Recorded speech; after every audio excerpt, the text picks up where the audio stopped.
Amalia Fitri sebagai penyaji pertama dari kelompok 12 kelas 1A Pendidikan Matematika Universitas Riau. Sebelumnya saya ingin mengucapkan terima kasih kepada Profesor Dr. Hajah Hasna Faiza ARMM sebagai dosen pengampu mata kuliah Budaya Melayu yang telah membimbing saya dalam mata kuliah ini. Baiklah, di sini saya akan menjelaskan materi tentang perobatan Melayu Riau. Saya akan menjelaskan 4 sub materi. Yang pertama, perobatan orang Melayu. Yang kedua, cara perobatan orang Melayu. Yang ketiga, pelaku perobatan. Dan yang keempat, jenis perobatan orang Melayu bagian yang pertama, upacara dan ritual. Selamat menyaksikan. Sub materi yang pertama, perobatan orang Melayu. Perobatan orang Melayu biasanya lebih kepada racikan dari tumbuhan obat, didoakan atau mantra, dan ada pula yang berbentuk ritual. Obat dalam pemahaman orang Melayu yakni adalah segala sesuatu yang dapat menawarkan atau menyembuhkan penyakit berupa ramuan, tangkal, doa, atau syarat-syarat tertentu yang ditentukan oleh dukun atau bomo. Pengobatan yang dilakukan oleh dukun terbagi menjadi 2. Yang pertama, tingkat diagnosis, maksudnya mengenali penyakit yang dihadapi. Yang kedua, mencari penyembuhan dan pemulihan yang sesuai. 3 hal utama diagnosis yang diamalkan oleh dukun. Yang pertama, petungan. Petungan yaitu mencari angka yang sesuai berdasarkan dengan tanggal lahir si pasien dan tanggal dia jatuh sakit. Yang kedua, meditasi. Meditasi berguna untuk menentukan jenis penyakit dan cara mengobatinya. Yang ketiga, menganalisis. Menganalisis tanda penyakit yang dapat diketahui dari si pasien. Sub materi yang kedua, cara perobatan orang Melayu. Yang pertama ada ramuan. Ramuan dalam perdukunan di Rantau Kuantan dimaksudkan terhadap sekumpulan bahan-bahan yang dipakai untuk pembuatan obat. Kebanyakan ramuan obat itu terdiri dari tumbuh-tumbuhan, tetapi ada pula bahan obat jenis lainnya yang dipergunakan seperti cirik besi, batu rahasia, dan cirik kudo. Yang kedua ada mantra badukun. Mantra badukun adalah suatu ritual pengobatan tradisional terhadap orang yang sakit parah. Cara ini disampaikan dengan gaya penyajian mantra yang berbisik dan sekali dengan pekikan atau teriakan, dan disajikan oleh 2 orang, yaitu dukun dan pebayu. Pebayu ini adalah pelayan dari dukun. Yang ketiga ada ritual. Secara umum, ritual orang Melayu itu untuk hal-hal yang tertentu yang bertujuan untuk penghormatan, penyempurnaan, dan perlawanan. Sub materi yang ketiga, pelaku perobatan. Yang pertama ada tabib. Tabib adalah penanggung jawab kesehatan rakyat dan kerajaan. Berbeda dengan dukun yang menggunakan mantra lafaz dalam kalimat bahasa lokal, tabib menggunakan doa dari ayat-ayat Al-Quran. Yang kedua ada dukun.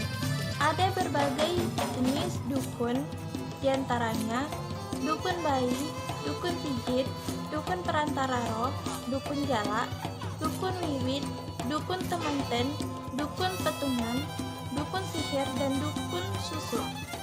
Yang ketiga, bidan.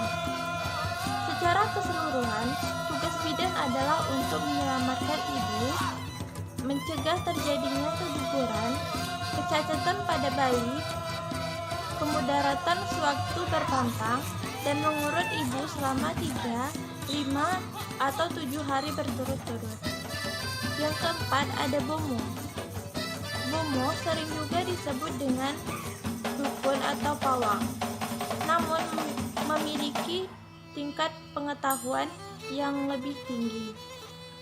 Yang kelima ada kumantan. Kumantan adalah pelaku pengobatan yang paling tinggi ilmu kebatinannya. Ia dianggap sebagai sepuh dari tukang obat lainnya. Submateri yang keempat, jenis perobatan orang Melayu. Bagian 1, ritual dan upacara. Yang pertama ada babalian. Babalian adalah ritual pengobatan yang dikenal di Sentajo, Rantau Kuantan. Ritual ini biasanya dilakukan untuk mengobati orang yang sakit parah. Tujuan ritual ini ialah untuk mengetahui jenis penyakit, penyebabnya, cara mendapatkan ramuan obatnya, dan petunjuk lainnya melalui bantuan roh-roh gaib yang dengan sengaja dipanggil melalui ritual itu. Yang kedua ada Badewo. Badewo merupakan upacara pengobatan yang dilakukan oleh dukun yang disebut kemantan. Upacara ini dikenal sebagai upacara Mambang Deo-Deo. Yang ketiga, Badikei Badiki. Ritual pengobatan ini merupakan ritual pengobatan yang dikenal di kalangan orang hutan. Ritual ini dilakukan oleh seorang spesialis dukun atau bomo dengan bantuan roh gaib. Yang keempat ada balian. Balian adalah upacara pengobatan yang menggunakan mantra. Upacara ini dikenal pada masyarakat Petapahan, Kuantan Mudik, Kuantan Singingi. Yang kelima, belian atau bulian, yang merupakan ritual pengobatan pada masyarakat Petalangan di kawasan bekas kerajaan Pelalawan.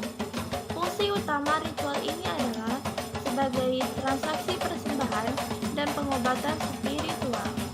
Yang keenam, buang talam. Upacara pengobatan ini dapat dijumpai di beberapa kampung di Bengkalis, salah satunya di desa Ketang Putih. Buang talam adalah upacara yang ditujukan untuk memberi makan makhluk halus yang dipercayai telah mengganggu kesehatan pasien. Yang ketujuh, Kuayang Buung Kuayang.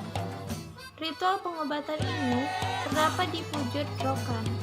Tujuan pengobatannya adalah memohon kepada Yang Maha Kuasa. Pengobatan ini terutama diarahkan kepada pengusiran roh jahat yang dianalisa mengganggu kesehatan seseorang. Yang kedelapan, Mondeo. Mondeo digunakan untuk pengobatan orang-orang yang sakit. Yang kesembilan, turun tapak Tuhan. Tujuan ritual ini adalah penyucian dari dosa-dosa yang dilakukan baik disengaja atau tidak disengaja selama 1 tahun yang lalu. Yang ke-10, Balai Panjang. Balai Panjang merupakan ritual pengobatan yang dilakukan oleh dukun untuk mengobati penyakit dan tolak bala. Yang ke-11, Berdukun Barbara. Berdukun Barbara adalah salah satu upacara pengobatan tradisional yang dilakukan untuk mengobati penyakit dengan kondisi yang sudah parah. Yang ke-12, Mahligai.